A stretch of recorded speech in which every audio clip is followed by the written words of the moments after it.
APSC group 2 polity quick రీజన్లో భాగంగా మనం సిలబస్లోని last section గురించి డిస్కస్ చేసుకుంటున్నాం. సో దీనికి సంబంధించి లాస్ట్ క్లాస్లో సెంట్రలైజేషన్ వర్సెస్ డీసెంట్రలైజేషన్ గురించి డిస్కస్ చేసుకున్నాము. నెక్స్ట్ భారత్లో స్థానిక ప్రభుత్వాల యొక్క పరిణామక్రమం ఏ విధంగా జరిగిందో చెప్పుకున్నాము. నెక్స్ట్ మోస్ట్ ఇంపార్టెంట్ టాపిక్ అయిన కమ్యూనిటీ డెవలప్మెంట్ ప్రోగ్రామ్ గురించి కూడా మనం డిస్కస్ చేసుకోవడం జరిగింది. ఈ కమ్యూనిటీ డెవలప్మెంట్ ప్రోగ్రామ్ని తెలుగులో సమాజ అవకాశ ప్రయోగం, సమాజ విస్తరణ పథకం లేదా సామాజిక అభివృద్ధి పథకాన్ని పిలుస్తాం. దీన్ని ఏ కమిటీ రికమెండేషన్స్ ఆధారంగా మనం రూపొందించడం జరిగిందంటే వీటి కృష్ణమాచారి కమిటీ రికమెండేషన్స్ ఆధారంగా రూపొందించడం జరిగింది. దీన్ని భారత్లో ఎప్పుడు స్టార్ట్ చేసామంటే 2 అక్టోబర్ 1952 స్టార్ట్ చేయడం జరిగింది.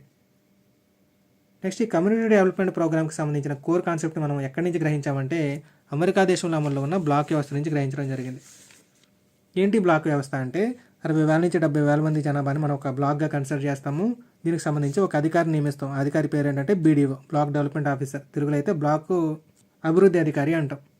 నెక్స్ట్ ఈ బ్లాక్లో ఉన్న 60,000 నుంచి 70,000 మంది జనాభాకి మనం విద్య, వైద్యం, ఆరోగ్యం, వ్యవస్థాపన ఇలా సకల సౌకర్యాలు కల్పించి ఆ బ్లాక్ని డెవలప్ చేస్తాం. సో ఇలా బ్లాక్ల వారీగా డెవలప్ చేసుకుంటే ఎంటైర్ ఇండియాని డెవలప్ చేయాలని మన టార్గెట్ అనమాట. సో దీనికి సంబంధించి ప్రయోగాత్మకంగా 2 అక్టోబర్ 1952 50 జిల్లాలకు సంబంధించిన 55 బ్లాక్ని మనం సెలెక్ట్ చేసుకోవడం జరిగింది. సో కమ్యూనిటీ డెవలప్మెంట్ ప్రోగ్రామ్ని ఇనీషియల్గా మనం ప్రయోగాత్మకంగా ఎన్ని బ్లాక్స్తో స్టార్ట్ చేసామంటే 55 బ్లాక్స్తో స్టార్ట్ చేసాం. ఇమీడియట్లీ నెక్స్ట్ ఇయర్ 2 అక్టోబర్ నాటికి దీన్ని ఎన్ని బ్లాక్స్కి విస్తరించామంటే 5,011 బ్లాకులకి విస్తరించడం జరిగింది. సో ఇలా విస్తరించడానికి లేదా ఎక్స్టెండ్ చేయడానికి మనం రూపొందించిన పథకం ఏంటంటే జాతీయ విస్తరణ సేవా పథకం లేదా నేషనల్ ఎక్స్టెన్షన్ సర్వీస్ స్కీమ్. ఈ నేషనల్ ఎక్స్టెన్షన్ సర్వీస్ స్కీమ్ యొక్క టార్గెట్ ఏంటంటే ఏమని చెప్తాము, కమ్యూనిటీ డెవలప్మెంట్ ప్రోగ్రామ్ని ఎక్స్టెండ్ చేయడానికి లేదా విస్తరించడానికి ఈ పథకాన్ని రూపొందించడం జరిగింది. సో ఇనీషియల్గా ఎన్ని బ్లాక్స్ కమ్యూనిటీ డెవలప్మెంట్ ప్రోగ్రామ్ అంటే ప్రయోగాత్మకంగా లేదా యాజ్ ఎ పైలట్ ప్రాజెక్ట్ మనం ఎన్ని బ్లాక్స్ని సెలెక్ట్ చేసుకున్నామంటే 55 బ్లాక్స్ని సెలెక్ట్ చేసుకున్నాం. తర్వాత దీన్ని ఎన్ని బ్లాక్లకి ఎక్స్టెండ్ చేసాం లేదా విస్తరించామంటే 5,011 బ్లాక్లకి ఎక్స్టెండ్ లేదా విస్తరించడం జరిగింది. డేట్స్ కూడా గుర్తున్నాయి కదా. సిడిపి అయితే మనకి 2 అక్టోబర్ 1952, ఈ ఎన్ఈఎస్ లేదా ఎన్ఈఎస్ఎస్ అయితే 2 అక్టోబర్ 1953. సో ఇక్కడ వరకు క్లియర్ కదా. ఈరోజు మనం సిలబస్లో నెక్స్ట్ ఇంపార్టెంట్ టాపిక్ అయిన బలవంతరాయ్ మెహతా కమిటీ గురించి డిస్కస్ చేసుకోబోతున్నాం. ఈ కమిటీ గురించి డిస్కస్ చేసుకునే ముందు దీనికి సంబంధించిన బ్యాక్గ్రౌండ్ డీటెయిల్స్ మీద మనకు ఐడియా ఉండాలి. అంటే ఈ కమిటీని అసలు ఎందుకు రూపొందించారు, దీని యొక్క మెయిన్ టార్గెట్ ఏంటి అని. మనకి స్వాతంత్రం వచ్చిన తర్వాత ఫస్ట్ పంచవర్ష ప్రణాళికని ఎప్పుడు స్టార్ట్ చేశారంటే 1951లో స్టార్ట్ చేశారు. ఓకే, సో మొట్టమొదటి పంచవర్ష ప్రణాళికని 1951లో మనం స్టార్ట్ చేయడం జరిగింది. నెక్స్ట్ 1952లోనేమో సమాజ విస్తరణ పథకం లేదా కమ్యూనిటీ డెవలప్మెంట్ ప్రోగ్రామ్ని స్టార్ట్ చేశాం. నెక్స్ట్ దీనికి ఎక్స్టెండ్ చేస్తూ 1953లోనేమో జాతీయ విస్తరణ సేవా పథకం లేదా నేషనల్ ఎక్స్టెన్షన్ సర్వీస్ స్కీమ్ని మనం స్టార్ట్ చేయడం జరిగింది. సో ఈ 3 మెయిన్ ప్రోగ్రామ్స్తో పాటు ఇంకా చిన్న చితక అభివృద్ధి కార్యక్రమాలను కూడా మన అప్పుడే కొత్తగా ఎస్టాబ్లిష్ అయిన మన భారత ప్రభుత్వం స్టార్ట్ చేయడం జరిగిందనమాట. సో ఈ ప్రోగ్రామ్స్ అన్నీ ఎలా పనిచేస్తున్నాయి, ఎంతవరకు సక్సెస్ అయిందో సమీక్షించడానికి 1957లో ఎన్డీసీ నేషనల్ డెవలప్మెంట్ కౌన్సిల్, తెలుగులో అయితే జాతీయ అభివృద్ధి మండలి అంటాం. ఈ జాతీయ అభివృద్ధి మండలి ఢిల్లీలో ఒక సమావేశాన్ని కండక్ట్ చేయడం జరిగింది. సో ఈ సమావేశంలో నేషనల్ డెవలప్మెంట్ కౌన్సిల్ ఏం డిసైడ్ చేసిందంటే మనం ఇలా ఒక రూమ్లో కూర్చొని డిస్కషన్స్ పెట్టుకుంటే ఈ పథకాలు సక్సెస్ అయ్యాయో లేదో మనకు తెలియదు. సో సక్సెస్ అయ్యాయో లేదో తెలుసుకోవడానికి అంటే ఈ పథకాల యొక్క ఎండ్ రిజల్ట్స్ సామాన్య ప్రజల వరకు చేరాయో లేదో తెలుసుకోవడానికి మనం ఒక కమిటీని ఎస్టాబ్లిష్ చేద్దామని చెప్పి ఒక కమిటీని వాళ్ళు ఇనిషియేట్ చేయడం జరిగింది. ఆ కమిటీ పేరు ఏంటంటే ఎస్టిమేట్ కమిటీ ఆఫ్ పార్లమెంట్. ఈ ఎస్టిమేట్ కమిటీ ఆఫ్ పార్లమెంట్కి అధ్యక్షుడిగా ఎవరిని నియమించారంటే బలవంతరాయ్ మెహతాని నియమించడం జరిగింది. ఈ బలవంతరాయ్ మెహతా తర్వాతి కాలంలో గుజరాత్కి చీఫ్ మినిస్టర్గా కూడా పనిచేశారు. సో ఇక్కడ ఎస్టిమేట్ కమిటీ ఆఫ్ పార్లమెంట్ యొక్క హెడ్ ఎవరంటే బలవంతరాయ్ మెహతా. సో బలవంతరాయ్ మెహతా హెడ్ కాబట్టి ఈ కమిటీని మనం ఏమని పిలుస్తాం ఇప్పటి నుంచి అంటే బలవంతరాయ్ మెహతా కమిటీ అని పిలుస్తాం. సో ఇక్కడ ఈ బలవంతరాయ్ మెహతా పేరు చూడగానే మనకి ఏం గుర్తొస్తుంది అంటే ఆబ్వియస్లీ 3 అంచెల పంచాయతీరాజ్ వ్యవస్థ గుర్తొస్తుంది. ఫర్ ఎగ్జాంపుల్ రేపు ఎగ్జామ్లో క్వశ్చన్ ఇలా అడిగాడు అనుకోండి, ఈ బలవంతరాయ్ మెహతా కమిటీని ఎందుకు ఏర్పాటు చేశారంటే ఈ కమిటీ యొక్క ముఖ్య లక్ష్యం ఏ లక్ష్యంతో దీన్ని ఏర్పాటు చేశారని అడిగాడు అనుకోండి, కింద ఆప్షన్స్లోనేమో 3 అంచెల పంచాయతీ వ్యవస్థ అని ఉంటుంది, లేదంటే 3 అంచెల పరిపాలనా వ్యవస్థ అని ఉంటుంది. నెక్స్ట్ సెకండ్ ఆప్షన్ ఏమో పంచాయతీ పాలన క్రమబద్ధీకరించడానికి అని ఉంటుంది. నెక్స్ట్ థర్డ్ ఆప్షన్లోనేమో 2 అంచెల పంచాయతీ వ్యవస్థను ఏర్పాటు చేయడానికి అని ఉంటుంది. ఫైనల్గా ఫోర్త్ ఆప్షన్ ఏమో సిడిపి ఎన్ఈఎస్ పథకాల పనితీరుని రివ్యూ చేయడానికి అని ఉంటుంది. సో క్వశ్చన్ని ఆప్షన్స్ని ఇలా చూడగానే మన యొక్క మెయిన్ ఫోకస్ అంతా ఎక్కడికి పోతుందంటే 3 అంచెల పంచాయతీ వ్యవస్థ దగ్గరికి వెళ్ళిపోతుంది. ఎందుకంటే బలవంతరాయ్ మెహతా కానీ మనం అదే చదువుకుని ఉంటాం కాబట్టి. కాకపోతే ఇక్కడ మనం గుర్తుపెట్టుకోవాల్సిన పాయింట్ ఏంటంటే యాక్చువల్లీ బలవంతరాయ్ మెహతా కమిటీని ఎస్టాబ్లిష్ చేసింది లేదంటే ఈ కమిటీని రూపొందించింది మూడంచెల పంచాయతీరాజ్ వ్యవస్థని క్రియేట్ చేయడానికి కాదు. మరి ఎందుకు దీని టార్గెట్ ఏంటంటే ఈ సిడిపి అంటే కమ్యూనిటీ డెవలప్మెంట్ ప్రోగ్రామ్ ఇంకా ఎన్ఈఎస్ పథకాలు సామాన్య ప్రజల వరకు చేరుతున్నాయా లేదా అని తెలుసుకోవడానికే ఈ బలవంతరాయ్ మెహతా కమిటీని రూపొందించడం జరిగింది. సో బలవంతరాయ్ మెహతా కమిటీ యొక్క ముఖ్యమైన లక్ష్యం ఏంటి అంటే కమిటీని ఎస్టాబ్లిష్ చేసినప్పుడు దీనికి టార్గెట్ ఏం ఫిక్స్ చేశారు అంటే ఈ సిడిపి ఎన్ఈఎస్ పథకాలు సక్సెస్ అయ్యా లేదో తెలుసుకోవడం, ఇన్ కేస్ ఫెయిల్ అయ్యి ఉంటే ఎందుకు ఫెయిల్ అయ్యో రీజన్స్ చెప్పడం, వాటిని సక్సెస్ చేయడానికి కూడా సలహాలని సూచనలు అందించడం అనమాట. ఓకే, సో మెయిన్ టార్గెట్ వచ్చేసి బలవంతరాయ్ మెహతా కమిటీది అది. సో దీనికి సొల్యూషన్గా అంటే ఈ పథకాల యొక్క ఫలితాలు ఎండ్ యూజర్స్ వరకు చేరలేదు కాబట్టి వాళ్ళకి లబ్ధి కలిగించడానికి ఈ మూడంచెల పంచాయతీరాజ్ వ్యవస్థ ఉంటే బాగుంటుందని సజెస్ట్ చేయడం జరిగింది. ఓకే, సో ఈ పాయింట్ మీద క్లారిటీ వచ్చింది కదా. నెక్స్ట్ ఇలాంటిది ఇంకొక క్వశ్చన్, భారత్లో ఈ మూడంచెల పంచాయతీరాజ్ వ్యవస్థకి ఆద్యుడు ఎవరు లేదంటే పితామహుడు ఎవరైనా అడిగాడు అనుకోండి, అప్పుడు కూడా మనకి బలవంతరాయ్ మెహతా ఆన్సర్ కాదు. దీనికి ఆన్సర్ కూడా మనం లాస్ట్ క్లాస్లో డిస్కస్ చేసుకోవడం జరిగింది. ఈ స్థానిక ప్రభుత్వాల యొక్క పరిణామక్రమం చెప్తూ 1882లో లార్డ్ రిప్పన్ రిజల్యూషన్ గురించి అంటే లార్డ్ రిప్పన్ తీర్మానం గురించి చెప్తూ ఒక మాట చెప్పాను. ఏమనంటే ఈ లార్డ్ రిప్పన్ మనం ఏమని పిలుస్తామని చెప్పాను, ఆధునిక స్థానిక ప్రభుత్వాల పితామహుడు అని పిలుస్తామని చెప్పాను. నెక్స్ట్ ఇంకొక పాయింట్ కూడా చెప్పాను ఈ లార్డ్ రిప్పన్ గురించి చెప్పేటప్పుడు, దేశవ్యాప్తంగా ఒకే రకమైన స్థానిక సంస్థలను ఏర్పాటు చేయమని చెప్పాడు. ఈ స్థానిక సంస్థలకి ఆర్థిక పరిపాలనా వ్యవహారాలకు సంబంధించిన స్వేచ్ఛను ఇవ్వాలని చెప్పాడు. నెక్స్ట్ మోస్ట్ ఇంపార్టెంట్ పాయింట్ ఏం చెప్పానంటే ఈ లార్డ్ రిప్పన్ 3 అంచెల విధానాన్ని సజెస్ట్ చేశాడు అని చెప్పాను. ఓకే, సో ఈ 3 అంచెల నమూనాలో ఏమేమి ఉంటాయంటే యాక్చువల్లీ నేమ్స్ వేరే ఉంటాయి కానీ కాన్సెప్ట్ అయితే సేమ్ ఉంటుంది. ఫస్ట్ జిల్లా బోర్డు ఉంటుంది, దీని తర్వాత తాలూకా బోర్డు ఉంటుంది, దీని తర్వాత గ్రామాధికారి ఉంటాడు. ఓకే, సో ఇంకేం చెప్పాడు లార్డ్ రిప్పన్ అంటే ప్రభుత్వాధికారులు ఉండకూడదని చెప్పాడు. ఓకే, అంటే ప్రజలు ఎన్నుకున్న అధికారులతోటి ఈ బోర్డ్స్ని ఫిల్ చేయాలని చెప్పాడు. సో దీన్ని కొంచెం స్టైలిష్గా చెప్పాలంటే ప్రజాప్రతినిధులతోని సంస్థల యొక్క పరిపాలన జరగాలని చెప్పాడు. నెక్స్ట్ వీటికి తగిన అధికారాలు కల్పించాలి, ఆర్థిక నిధులను కూడా కల్పించమని చెప్పాడు. సో ఇక్కడ మనం బలవంతరాయ్ మెహతా సజెస్ట్ చేసింది కూడా సేమ్ కాన్సెప్ట్ అనమాట, కాకపోతే డిఫరెంట్ నేమ్స్ ఉంటాయి. ఓకే, సో ఏంటి ఆ నేమ్స్ అంటే జిల్లా బోర్డు ప్లేస్లో జిల్లా పరిషత్ ఉంటుంది, తాలూకా బోర్డు ప్లేస్లో పంచాయతీ సమితి ఉంటుంది, అక్కడ గ్రామాధికారి అన్నాడు, ఇక్కడేమో గ్రామ పంచాయతీ అంటాం. సో డీటెయిల్స్లోకి వెళ్ళే ముందు ఈ నేషనల్ డెవలప్మెంట్ కౌన్సిల్ యొక్క సమావేశం ఎప్పుడు జరిగిందంటే 1957లో జరిగింది. సో కమిటీని కూడా అదే ఇయర్ ఏర్పాటు చేయడం జరిగింది, 1957లోనే ఏర్పాటు చేశారు.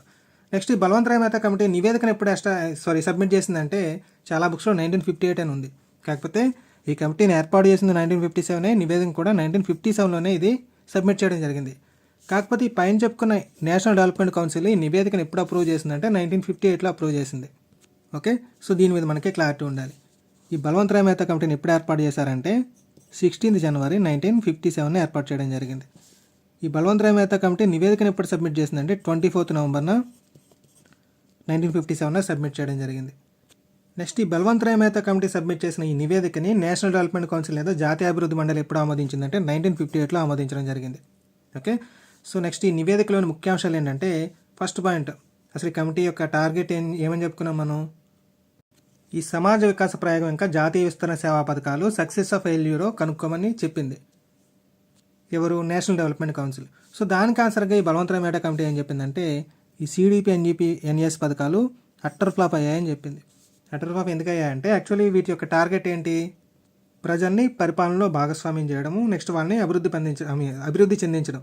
కాకపోతే ఈ పథకాల్లో ఈవెన్ స్మాల్ బిట్ కూడా మన టార్గెటెడ్ ఆడియన్స్ అయిన సామాన్య ప్రజలకి చేరలేదని ఈ బలవంతరాయ్ మెహతా కమిటీ చెప్పడం జరిగింది. సో దీనికి రీజన్ ఏంటంటే ఎవరిని బ్లేమ్ చేసింది బలవంతరాయ్ మెహతా కమిటీ అంటే బీడీఓల్ని అంటే బ్లాక్ డెవలప్మెంట్ ఆఫీసర్స్ని బ్లేమ్ చేయడం జరిగింది. ఓకే, సో ఓవరాల్గా ఏం చెప్పిందంటే ఈ బలవంతరాయ్ మెహతా కమిటీ అనేది మీరు ఈ సిడిపి ఇంకా ఎన్ఈఎస్ పథకాల అమలు కోసం ప్రభుత్వాధికారుల మీద ఆధారపడ్డారు. ఈ ప్రభుత్వాధికారులు అనేవాళ్ళు ప్రజలకి బాధ్యత వహిస్తారా, వాళ్ళ పై అధికారులకి బాధ్యత వహిస్తారా అంటే పై అధికారులకే బాధ్యత వహించడం జరుగుతుంది. ఎందుకంటే వాళ్ళ పై అధికారికి కోపం వచ్చిందంటే వీడిని ఉద్యోగం నుంచి పీకేసే అవకాశం ఉంటుంది. అంతేగాని సామాన్య ప్రజలకు కోపం వచ్చినా వీళ్ళు ఏం చేయలేరు కదా. సో ఆబ్వియస్లీ ప్రభుత్వాధికారులు సామాన్య ప్రజలను పట్టించుకోవడం మానేశారు, ఇష్టానుసారం వ్యవహరించారనమాట. వేరే ఇక్కడ ప్రజలకు కూడా సరైన అవగాహన లేదు.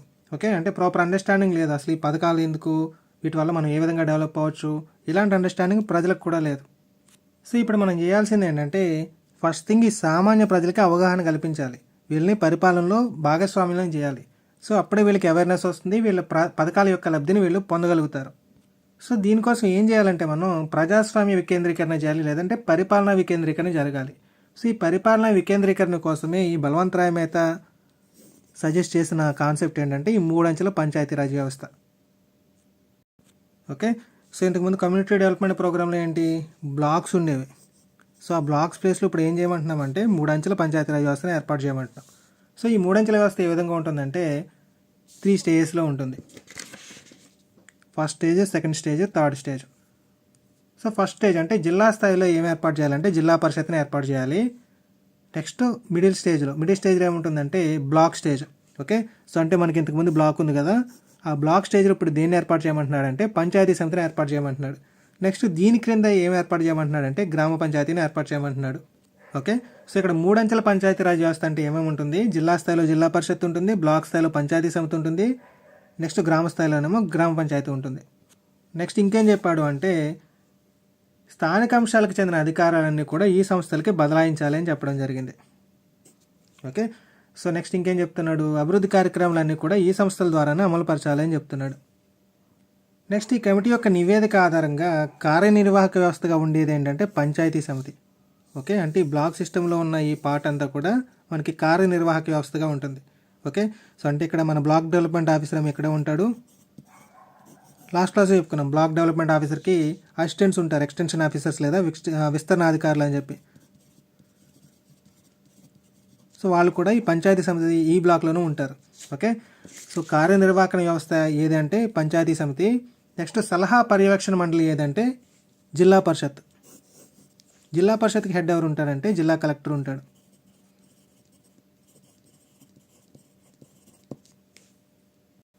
నెక్స్ట్ ఈ 3 అంచెల గురించి కొంచెం డీటెయిల్గా నేర్చుకుందాం. సో మొదటి అంచె ఏముంటుందని చెప్పుకున్నాం, గ్రామ పంచాయతీ. ఓకే, సో మెయిన్ మన ఫోకస్ అంతా ఎక్కడ ఉంటుందంటే గ్రామ పంచాయతీ మీద ఉంటుంది.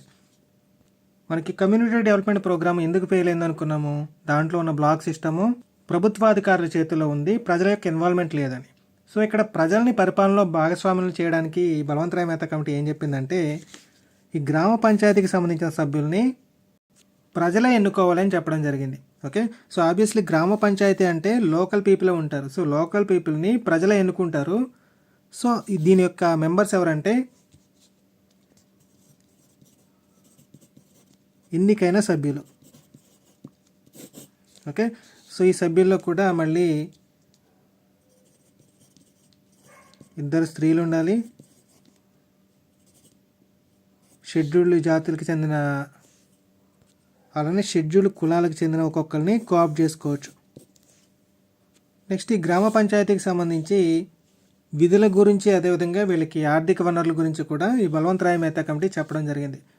సో గ్రామ పంచాయతీ విధులు అంటే మనం ప్రజెంట్ నేర్చుకుంటున్న విధులన్నీ కూడా ఈ తాగునీటి సరఫరా, వీధుల పరిశుభ్రత, మురికినీటి కాలువలు, చెరువుల నిర్వహణ అని, వీధి దీపాలు అమర్చడం, భూమి రికార్డుల నిర్వహణ, పశుగణాంక రికార్డుల నిర్వహణ, ప్రకృతి విపత్తులకు సంబంధించినప్పుడు చేపట్టే చర్యలు, ప్రాథమిక పాఠశాల పర్యవేక్షణ, వెనుకబడిన తరగతుల సంక్షేమం, నెక్స్ట్ స్టాటిస్టిక్స్ని సేకరించడం. సో ఈ 10 విధులతో పాటు అడిషనల్గా ఇంకేం విధులు ఉంటాయంటే ఈ పైన ఉన్న పంచాయతీ సమితి ఏమైనా విధులు అప్పగిస్తే కనుక ఆ విధులను కూడా ఇది నిర్వర్తించాలి అని చెప్పి చెప్పడం జరిగింది. సో ఈ విధులన్నీ నిర్వర్తించాలంటే మరి గ్రామ పంచాయతీకి నిధులు కూడా అవసరం అవుతాయి కదా. సో ఆ నిధులు ఎక్కడి నుంచి తీసుకోవాలో కూడా ఈ బలవంతరాయ్ మెహతా కమిటీ చెప్పడం జరిగింది. సో ఈ గ్రామ పంచాయతీకి సంబంధించిన ఆర్థిక వనరులు ఎక్కడి నుంచి వస్తాయంటే ఇంటి పన్ను ద్వారా, లేదంటే మార్కెట్లు, బజార్లు, సంతలు, అంగళ్ళు మొదలైన వాటి మీద వేసే పన్నుల ద్వారా. నెక్స్ట్ అక్ట్రాయ్ పన్ను. ఈ ఆక్ట్రాయ్ పన్ను అంటే ఏంటంటే OCTROI ట్యాక్స్ అంటాం, ఆక్ట్రాయ్ ట్యాక్స్. సో ఇది లోకల్ గవర్నమెంట్స్ వేసే ఒక ట్యాక్స్ అనమాట. వేటి మీద వేస్తుందంటే సెర్టన్ కేటగిరీ ఆఫ్ గూడ్స్ మీద వేస్తుంది. సో మన టెరిటరీలోకి ఏమైనా కొత్త గూడ్స్ ఎంటర్ అయినప్పుడు వాటి మీద వేసే పన్నుని మనం ఏమైనా పిలుస్తామంటే అక్ట్రాయ్ పన్ను అంటాం. సో నెక్స్ట్ ఇంకేం ట్యాక్సెస్ అంటే వాహనాలు, జంతువుల మీద వేసే పన్నులు, పారిశుద్ధ పన్ను, నీటి సరఫరా పన్ను, విద్యుత్ దీపాల మీద, బందెల దొడ్ల మీద వేసే పన్ను. సో ఇంకా కొన్ని ఇతర వ్యవహారాలకు సంబంధించిన ఫీజులు, ఇవన్నీ కూడా మనకి ఈ గ్రామ పంచాయతీలకు సంబంధించిన ఆర్థిక వనరులుగా మనం చెప్పుకోవచ్చు. సో ఇవి కాకుండా ఇంకా మనకి ఈ గ్రామ పంచాయతీ పైన ఉన్న వ్యవస్థ ఏంటి అంటే ఈ పంచాయతీ సమితి. ఈ పంచాయతీ సమితి నుంచి కొన్ని నిధులు వస్తాయి, వీటితో పాటు ప్రభుత్వం నుంచి కూడా గ్రాంట్లు వస్తాయి. ఓకే, సో ఈ టోటల్ అన్నీ కలిపి మనకి గ్రామ పంచాయతీల యొక్క బడ్జెట్ అనమాట. నెక్స్ట్ వీటన్నిటితో పాటు ఈ గ్రామ పంచాయతీలకు సంబంధించి బలవంతరాయ్ మెహతా కమిటీ ఇచ్చిన సజెషన్స్ ఏంటంటే, ఎవరైనా సక్రమంగా పన్నులు కట్టలేదనుకోండి, వాళ్ళకి ఇచ్చే హక్కులన్నింటినీ రద్దు చేయాలని, అదేవిధంగా వాళ్ళని పంచాయతీ ఎలక్షన్స్లో పోటీ చేయకుండా వాళ్ళని అనర్హులుగా ప్రకటించాలని కూడా ఈ బలవంతరాయ్ మెహతా చెప్పడం జరిగింది. ఓకే, సో ఇదంతా కూడా మనకి ఫస్ట్ స్టేజ్ అంటే గ్రామ పంచాయతీ. నెక్స్ట్ సెకండ్ స్టేజ్ ఏంటంటే పంచాయతీ సమితి. ఈ పంచాయతీ సమితికి సంబంధించి విధులు ఏమి ఉండవు, నిధులు యాక్చువల్లీ ఇది.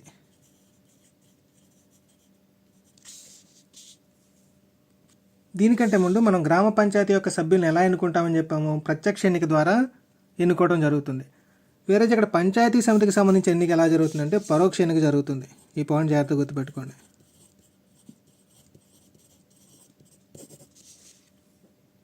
ఓకే, సో ఆల్రెడీ బ్లాక్లో ఉన్న గ్రామాల సర్పంచ్లందరూ కూడా తమలో ఒకరిని పంచాయతీ సమితి యొక్క సభ్యులుగా ఎన్నుకోవడం జరుగుతుంది. సో ఈ రకంగా ఎలక్టెడ్ మెంబర్స్ ఎంతమంది ఉంటారంటే అరౌండ్ ఒక 20 మెంబర్స్ ఉంటారు. నెక్స్ట్ ఇక్కడ కూడా సేమ్ ఇంతకుముందు చెప్పుకున్నట్టు 2 స్త్రీలు, షెడ్యూల్ కులాలకి షెడ్యూల్ ట్రైబ్స్కి సంబంధించిన వాళ్ళని కోఆప్ట్ చేసుకోవడం జరుగుతుంది. నెక్స్ట్ వీళ్ళతో పాటు బ్లాక్లో ఉన్నటువంటి చిన్న మున్సిపాలిటీలు తమ సభ్యుల్లో ఒకరిని పంచాయతీ సమితి యొక్క సభ్యునిగా ఎన్నుకోవడం జరుగుతుంది. ఇంకా సహకార సంఘాలకు సంబంధించిన రిప్రజెంటేటివ్స్ కూడా ఈ పంచాయతీ సమితి సభ్యుల్లో ఉంటారు.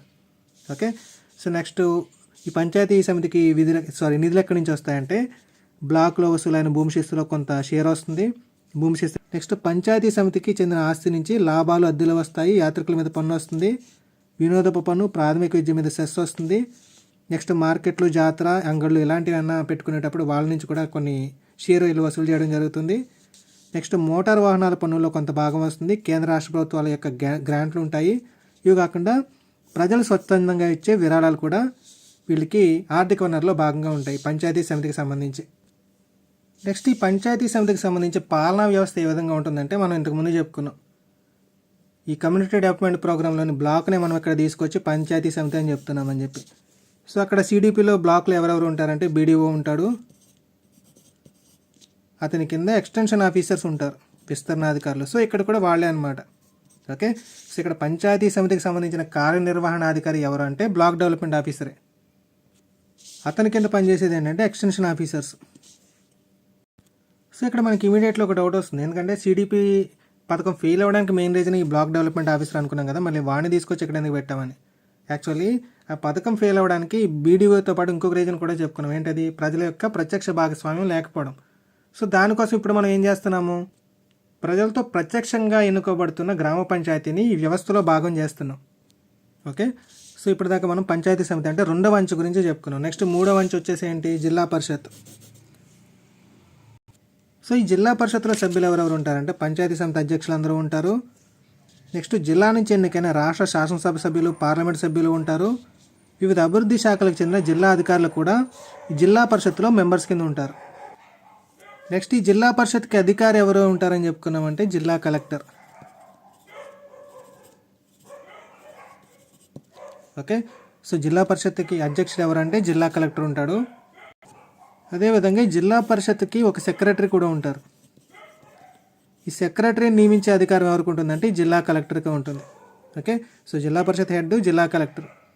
నెక్స్ట్ అడిషనల్గా ఒక సెక్రటరీ ఉంటుంది, సెక్రటరీని నిర్మించే అధికారం జిల్లా కలెక్టర్కి ఉంటుంది. ఈరోజు పంచాయతీ సమితికి హెడ్ ఎవరు ఉంటారు అంటే బ్లాక్ డెవలప్మెంట్ ఆఫీసర్. ఇతని కింద ఉండేది ఎవరంటే ఎక్స్టెన్షన్ ఆఫీసర్స్ ఉంటారు, ఇంకా ఇతర సభ్యులు ఉంటారు. నెక్స్ట్ ఈ జిల్లా పరిషత్ యొక్క విధులు ఏమేమి ఉంటాయంటే, ఫస్ట్ విధి జిల్లాలోని వివిధ పంచాయతీ సమితుల మధ్య సమన్వయం కుదర్చడం. నెక్స్ట్ పంచాయతీ సమితులు సమర్పించే బడ్జెట్లు పరిశీలించి ఆమోదం తెలపడం. రాష్ట్ర ప్రభుత్వం జిల్లాలకు కేటాయించిన నిధుల్ని వివిధ బ్లాకుల మధ్య సక్రమంగా పంపిణీ చేయడం. ఫైనల్గా వచ్చేసి బ్లాకుల యొక్క ప్రణాళికలన్నింటినీ పరిశీలించి మొత్తంగా జిల్లా ప్రణాళికని రూపకల్పన చేయడం. సో ఈ విధులన్నింటినీ కూడా నిర్వహించడానికి జిల్లా పరిషత్లో స్థాయి సంఘాలనేవి కూడా ఏర్పాటు చేయమని ఈ బలవంతరాయ్ మెహతా కమిటీ చెప్పడం జరిగింది. ఈ స్థాయి సంఘాల్లో 2 టైప్స్ ఉంటాయి, ఆర్థికపరమైన స్థాయి సంఘాలు, నెక్స్ట్ సర్వీస్ పరమైన స్థాయి సంఘాలు. ఓకే, సో వీటికి చైర్మన్ ఉంటాడు, ఇంకా 2 అనధికార సభ్యులు ఉంటారు.